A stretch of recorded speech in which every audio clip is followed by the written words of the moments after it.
Bonjour à toutes et à tous. Je suis heureux de me trouver devant autant d'énergie, de succès, de parcours inspirants. On m'a dit que c'était le 10e anniversaire du Big. Alors au Bang, je dis bon anniversaire le Big. Bon anniversaire. Figurez-vous qu'il y a quelques jours, j'ai fait ma passation de pouvoir avec Bruno Le Maire. Je crois que vous connaissez bien Bruno Le Maire. Et à cette occasion, j'ai pu dire que j'étais fier, que j'étais heureux du bilan économique et industriel de ces dernières années. Et ça en a étonné certains, qui ont cru que c'était de l'autosatisfaction ou que c'était une forme de cécité.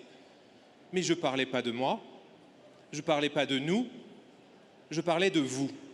Je parlais des 1,3 million d'emplois créés directement ou indirectement par cet écosystème. Je parlais des 25% de chiffre d'affaires supplémentaires de l'année dernière. Je parlais des 3500 startups de l'écosystème et de tous les emplois qui vont avec. Je parlais de vous et je n'en retire pas un mot. Je suis fier de ce bilan et de tout ce que vous avez produit dans ces dernières années. Bravo à vous.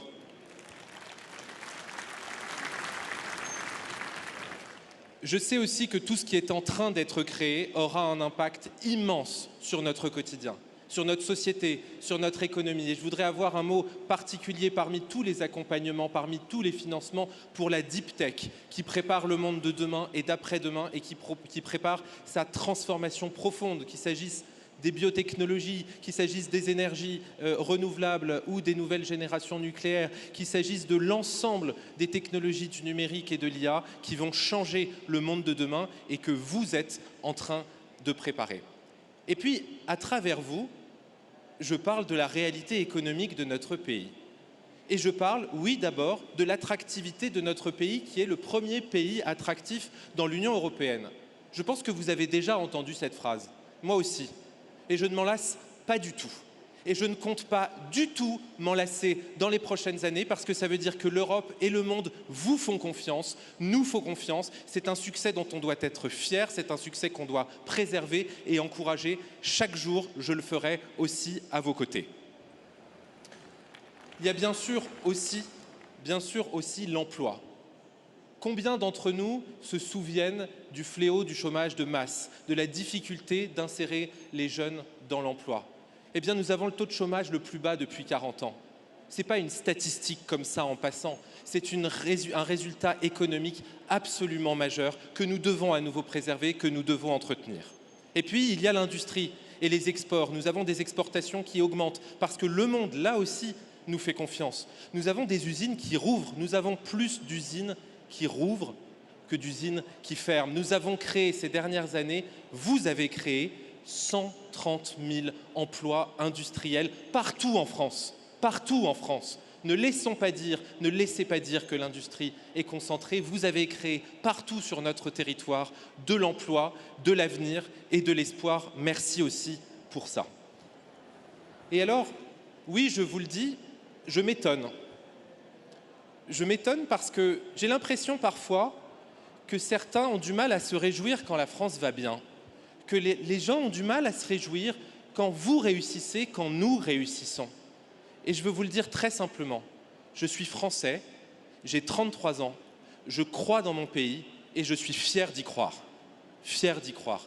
Et croyons-y ensemble. Et ne laissons pas les mauvaises énergies gagner. Vous êtes les bonnes énergies, vous devez gagner. Ne lâchons rien sur cette bataille culturelle. Alors évidemment, on ne le fait pas dans n'importe quel contexte. On le fait dans un contexte économique européen très perturbé, qui freine, qui ralentit, où la France a une responsabilité majeure, celle de se battre pour la compétitivité, celle d'investir, public comme privé, partout en Europe, pour les nouvelles technologies, pour l'écologie aussi, parce que vous savez mieux que quiconque dans cette salle que la transition écologique, ce n'est pas un frein à la croissance, ce n'est pas un problème pour la croissance, c'est la condition de compétitivité de demain que nous devons construire ensemble et que nous allons construire ensemble. Et puis le deuxième élément de contexte, vous le connaissez aussi, c'est la situation des finances publiques. Je ne vais pas expliquer à des femmes et des hommes qui gèrent toute la journée la santé financière d'une entreprise à quel point nous devons faire des efforts, nous en ferons. Et ce sera difficile. Et dire le contraire, ce ne serait ni sérieux, ni respectueux à votre égard, Et donc, nous dirons la vérité. Je présenterai le budget cet après-midi et nous ferons des efforts. Pas pour casser la croissance, mais pour mieux dépenser et pour continuer à mieux orienter l'effort du contribuable, des contribuables français. Alors, qu'allons-nous faire ensemble, chers amis? Eh bien, nous allons continuer. Nous allons continuer à vous faire confiance. Nous allons continuer à vous faire confiance et ça passera à nouveau par la simplification. À chaque fois qu'on se déplace, à chaque fois que je me déplace, on me parle de cette simplification qui tarde encore et on nous dit d'une certaine manière, vous ne nous faites pas assez confiance. Eh bien, nous vous ferons davantage confiance. Je présenterai un plan drastique de simplification qui tient en une phrase, vous créez, nous simplifions, et pas l'inverse. La deuxième chose que je suis venu vous dire, c'est que l'accompagnement qui a été mis en place ces dernières années et qui a été une réussite formidable, notamment grâce à BPI France et grâce à Nicolas Dufour, que je salue très chaleureusement, cet accompagnement, il doit absolument continuer. Il doit continuer parce que ce sont les outils que vous avez inspirés qui nous ont permis de le faire. Je ne vais pas les citer devant vous, je ne vais pas vous faire l'injure de parler de tout ce dont vous avez été les bénéficiaires ou les inspirateurs. Je voudrais penser au Fonds Tibi, je voudrais penser, chère Olivia Grégoire, au programme Étincelle qui me tient particulièrement à cœur, vous dire que nous allons continuer à vous demander de nous inspirer les meilleurs dispositifs, de nous inspirer les meilleures manières d'aider toutes les entreprises, les TPE, les PME qui veulent se digitaliser, qui veulent continuer à se transformer. Et puis la dernière chose que je suis venu vous dire, c'est que nous serons aussi au rendez-vous de votre protection, des données, du financement, de la croissance. Et je veux le dire ici très simplement, la France n'a pas vocation à être le centre de formation des États-Unis ni l'incubateur de la Chine. Nous vous avons fait grandir, nous vous protégerons, nous vous accompagnerons jusqu'au bout et nous irons encore plus loin. Je compte sur vous, vous pouvez compter sur moi. Bonne journée à tous.